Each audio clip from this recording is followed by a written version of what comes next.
Pemirsa, apa kabar? Kita berjumpa lagi di Jurnal Barata.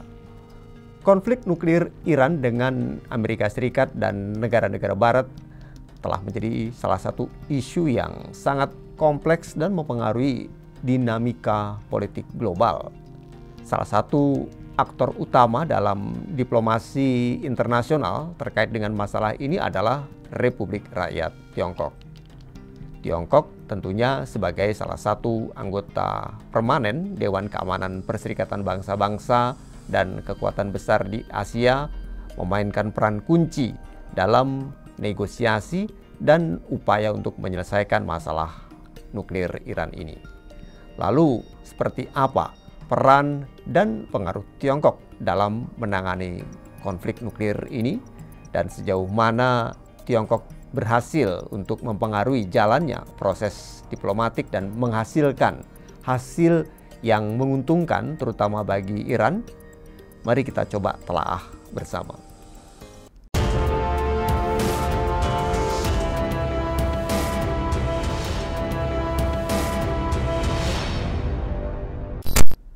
Sejak tahun 2000-an, Iran telah terlibat dalam program nuklir yang kontroversial yang memicu kekhawatiran internasional tentang potensi pengembangan senjata nuklir.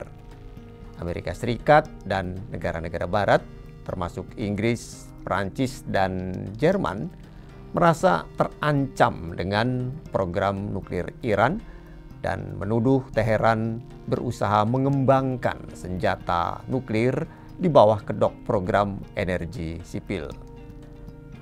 Lalu sebagai respon terhadap hal ini, negara-negara Barat, terutama Amerika Serikat, memberlakukan berbagai sanksi ekonomi terhadap Iran, yang tentu ini menjadi semakin memperburuk hubungan internasional.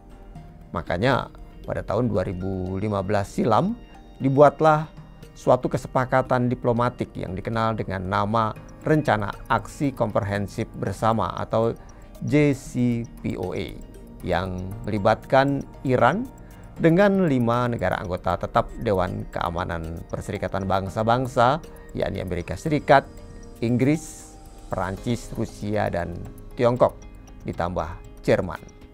Kelompok itu disebut P5+1. Merekalah yang mengadakan JCPOA untuk membatasi pengayaan uranium Iran sebagai jaminan bahwa Iran tidak mengembangkan senjata nuklir.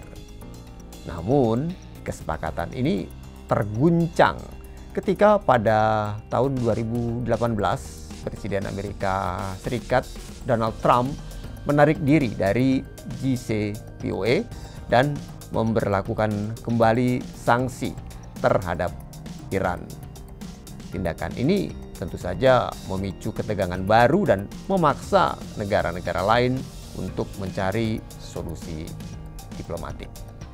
Salah satunya adalah Tiongkok yang memainkan peran sangat strategis dalam konflik nuklir Iran, baik dalam konteks diplomasi internasional maupun dalam perannya sebagai mitra ekonomi Iran.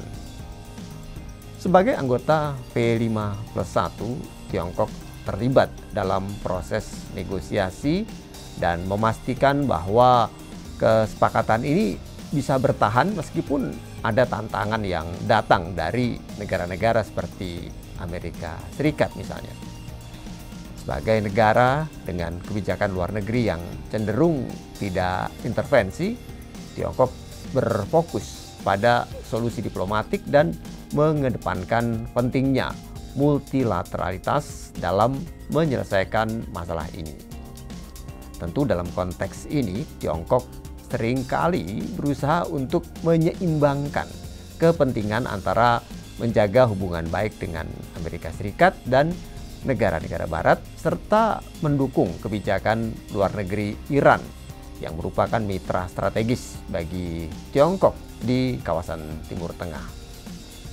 Tiongkok tentunya dengan kedudukannya sebagai anggota tetap Dewan Keamanan Perserikatan Bangsa-Bangsa juga memiliki kemampuan untuk mempengaruhi keputusan-keputusan yang cukup penting yang diambil oleh badan tersebut. Dalam hal ini, Tiongkok sepertinya menggunakan pengaruhnya untuk mendorong pelaksanaan JCPOA secara adil dan seimbang.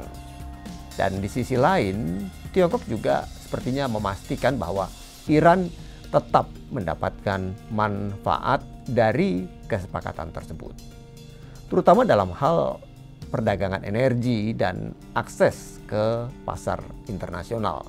Mengingat Tiongkok adalah salah satu mitra dagang terbesar Iran, khususnya dalam hal energi. Sementara Iran adalah salah satu pemasok utama minyak dan gas ke Tiongkok. Yang tentu ini akan dimanfaatkan sumber daya alam Iran untuk mendukung kebutuhan energinya yang terus berkembang. Ketergantungan inilah yang memberikan Tiongkok posisi tawar yang cukup signifikan dalam menangani isu nuklir Iran ini. Selain itu, Tiongkok juga sudah berinvestasi dalam berbagai proyek infrastruktur di Iran melalui inisiatif Sabuk dan Jalan. Kerjasama ekonomi ini memberikan Iran sumber daya yang dibutuhkan untuk menanggulangi dampak sanksi ekonomi. Sementara Tiongkok mendapatkan keuntungan dari akses ke sumber daya alam dan pasar energi Iran. Tiongkok kita tahu juga memainkan peran dalam membantu Iran dalam menghindari dampak sanksi Amerika Serikat dengan menawarkan saluran perdagangan alternatif, termasuk misalnya penggunaan sistem pembayaran alternatif seperti sistem pembayaran internasional Tiongkok yang memungkinkan Iran untuk melakukan transaksi internasional meskipun ada pembatasan dari sistem masyarakat untuk telekomunikasi keuangan antar bank di seluruh dunia atau SWIFT yang dikuasai oleh Amerika Serikat. Nah, karena peran dan pengaruh inilah Tiongkok kemudian terus mendukung pelaksanaan kesepakatan tersebut meskipun Amerika Serikat keluar dari kesepakatan JCPOA ini. Sebagai bagian dari strategi diplomatiknya, Tiongkok mendorong negara-negara Eropa untuk tetap mematuhi komitmen mereka dalam kesepakatan nuklir tersebut. Selain itu, Tiongkok juga menentang sanksi sepihak yang diberlakukan oleh Amerika Serikat terhadap Iran yang dianggapnya bertentangan dengan hukum internasional. Karena itu, Tiongkok kemudian memperkuat kerjasama ekonomi dengan Iran dan memberikan jaminan bahwa meskipun Amerika Serikat menarik diri dari JCPOA, Iran tetap dapat memperoleh keuntungan ekonomi dari kesepakatan tersebut. Ini tentunya membantu mempertahankan stabilitas di kawasan dan memberikan dorongan bagi Iran untuk tetap terlibat dalam diplomasi multilateral.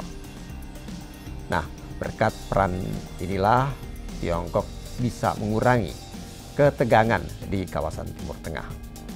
Keberhasilan Tiongkok dalam menjaga komunikasi dengan semua pihak yang terlibat termasuk Iran, Amerika Serikat, dan negara-negara Eropa menunjukkan kemampuannya dalam menciptakan stabilitas regional.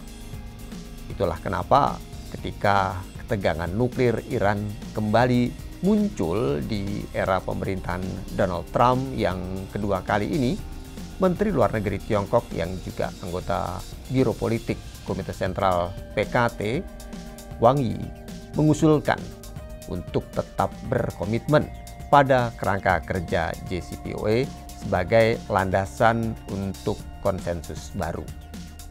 Wang Yi juga berharap semua pihak akan bekerja ke arah yang sama serta melanjutkan dialog dan negosiasi sesegera mungkin dan mengusulkan adanya 5 poin mengenai penyelesaian yang tepat untuk isu nuklir Iran ini. Yang pertama, tetap berkomitmen pada penyelesaian perselisihan secara damai melalui cara-cara politik dan diplomatik serta menolak adanya penggunaan kekuatan dan sanksi ilegal. Selain itu, semua pihak yang terlibat juga harus menjunjung tinggi visi keamanan bersama, komprehensif, kooperatif, dan berkelanjutan, bekerja secara aktif untuk menciptakan kondisi bagi dimulainya kembali dialog dan negosiasi, serta menghindari adanya tindakan yang bisa memperburuk situasi.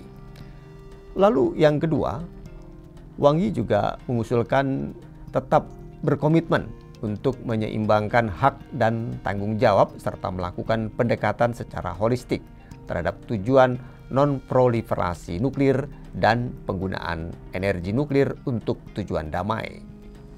Wang Yi juga mengungkapkan Iran harus terus menghormati komitmennya untuk tidak mengembangkan senjata nuklir, dan semua pihak lain juga harus sepenuhnya menghormati hak Iran menggunakan energi nuklir untuk tujuan damai. Lalu yang ketiga yang diusulkan oleh Wang Yi adalah tetap berkomitmen pada kerangka kerja JCPOA sebagai landasan konsensus baru, dan Tiongkok juga berharap semua pihak akan bekerja dengan tujuan yang sama serta melanjutkan dialog dan negosiasi sesegera mungkin. Ditambahkan pula oleh Wang bahwa Amerika Serikat juga harus menunjukkan ketulusan politiknya dan kembali ke perundingan secepatnya. Yang keempat yang diusulkan oleh Wang Yi adalah tetap berkomitmen dalam mempromosikan kerjasama melalui dialog dan menolak desakan intervensi Dewan Keamanan PBB. Wang menyatakan dalam situasi seperti saat ini, intervensi yang terburu-buru dari Dewan Keamanan Perserikatan Bangsa-Bangsa tidak akan membantu untuk membangun kepercayaan atau menjembatani adanya perbedaan di antara pihak-pihak terkait. Memulai mekanisme balasan akan membatalkan upaya diplomatik yang sudah dibangun selama bertahun-tahun dan harus ditangani tentunya dengan hati-hati. Yang kelima, yang terakhir, Wang juga mengatakan harus tetap berkomitmen pada pendekatan selangkah demi selangkah dan timbal balik serta mencari adanya konsensus melalui konsultasi.